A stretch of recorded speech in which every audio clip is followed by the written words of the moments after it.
All right, so this is the last video in a series of them that are trying to help out with factoring of ax squared plus bx plus c. So it also does a little bit of summary, and it really introduces one very important point that we're going to have moving forward.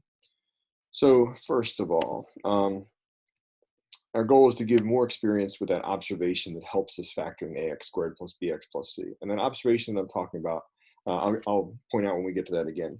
But I want to remind you, big picture, we know that ax squared plus bx plus c, it's a challenging thing. The number in front of x squared gives you a lot more options. But I do want to tell you that remind you that we're working with this general plan for factoring, which is look for a GCF first. Numbers get smaller, numbers get more familiar, options get cut down, so guessing becomes easier. And if you're looking at this one closely, hopefully you're noticing every single one of those factors has a 6. Every single one of those terms, sorry, has a 6 in it. So looking for a GCF first, great idea. Find the 6 in each of those, factor the 6 out. And then you still have an opportunity. If the trinomial factors, this trinomial is going to factor, it's just going to be easier to figure that out. So I need a factor pair of +1 that adds the -2.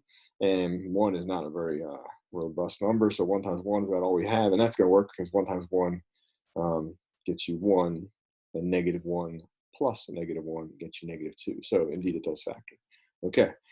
Taking out the GCF first can help you avoid ax squared sometimes. Next, we introduced that observation that this outer product is helpful. And I say helpful, it leads to maybe a confusing process. The idea of taking this middle term and breaking it up into 2 terms was introduced last time, and it's still okay. It's still okay to do that, and it's still okay to guess and check even.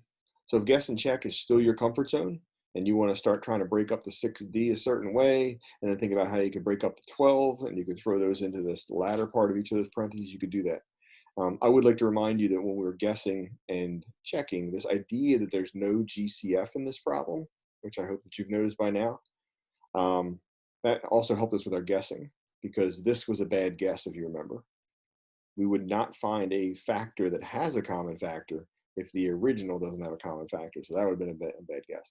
But if you're in the world of guessing and checking, you may think of all those little tricks, you may not. But ultimately, we'll guess and check, and it would just, check your outers and inners, and then you guess, because that one doesn't work, and you guess some more. And, well, it might be the way you like it. But I said there's other ways to do this. This observation that these outer product is -72 led us to a new idea, which was, well, let's look for the factor pair of -72 that adds to 1, and it'll give us a way to rewrite this middle term. So we'll do a little investigation into that. Now, if you don't like this, I still want to get your attention. This -72 that adds the 1, it helps some people.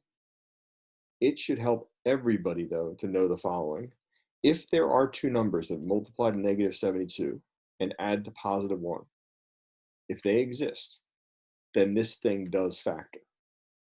And it's really helpful to know that if they don't exist, then it doesn't factor. So all the guessing and checking in the world is not going to allow you to factor.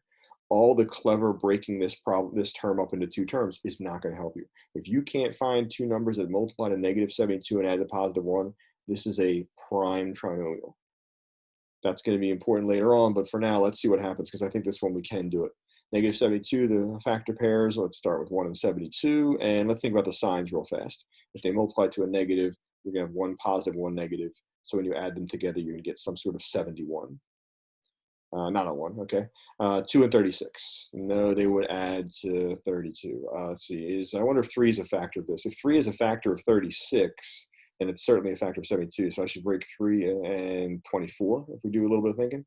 Okay, and I see that 4 is a factor in here somewhere, so 4 must be a factor of 72. It's 4 and 18. But those sums are still not matching what I want. And you might have already thought about this. Well, 72 is on our times tables. You might have recognized it as 8 and 9 that are 1 apart.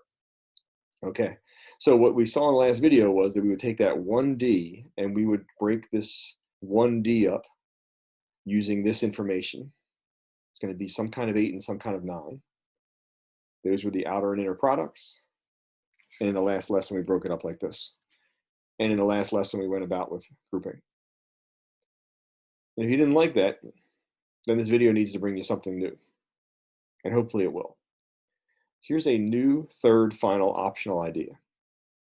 if you know, think about what we know right now. We can guess how to break up the 6d squared and the 12, and we already know what our outer and inner products are supposed to be, thanks to this work over here. In the past video, the outer and inner products were how we rewrote this middle term. But right now, you could guess how to break up the 6d squared and the 12 in such a way that you create an outer product or an inner product of 8 or 9. Let's see how that would look. Well, let's break this up as a 1 and a 6. I don't think that a 1D and a 6D are going to help us much, because whether it's a 1D or a 6D, my outer product at some point, or my inner product at some point, is going to have a 6 times something, and neither one of these are going to result as my outer product or my inner product. So if you break up the 6D squared in a way that the outer product are 8D and 9D, 1 and 6 isn't going to be any good for us. Now 2 and 3 would be pretty good for us, because I could imagine a world where I create an outer product of, let's say, 8 out of the 2 I'm shooting for, an 8, and the inner product I might be able to create a 9. Let's see what that would look like. I'm going to break up the 12 in a way that I try to make that 8D on the outside and 9D on the. I did it. That's a great way to break up 12. So I have at my disposal right now an 8D and a 9D. And when I put those together, I wanted to create a 1D. So I think I know that I want to have my 9D be a positive and my 8D be a negative.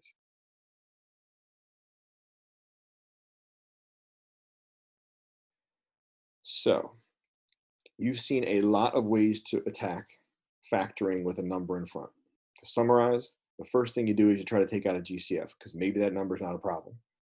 The second thing you do is either guess and check systematically, try to rewrite this as 2 terms so that you could use 4-term factor grouping, or use the same idea. What 2 numbers multiply to this outer product and add to 1, and try to create an outer and an inner product that hit the mark. Don't worry, if all of those are really giving you a hard time, after you've practiced it for a week and given it a try for a week, something else will eventually come in and save you. Okay? It's not going to work for factoring so much, but it will help you when we actually go to do something with this, because I think it's about time for us to get back to solving equations soon. And when we do that, we will have more options besides factoring. So put in one more day, work on this, and let's see how far we can get with it. Thanks.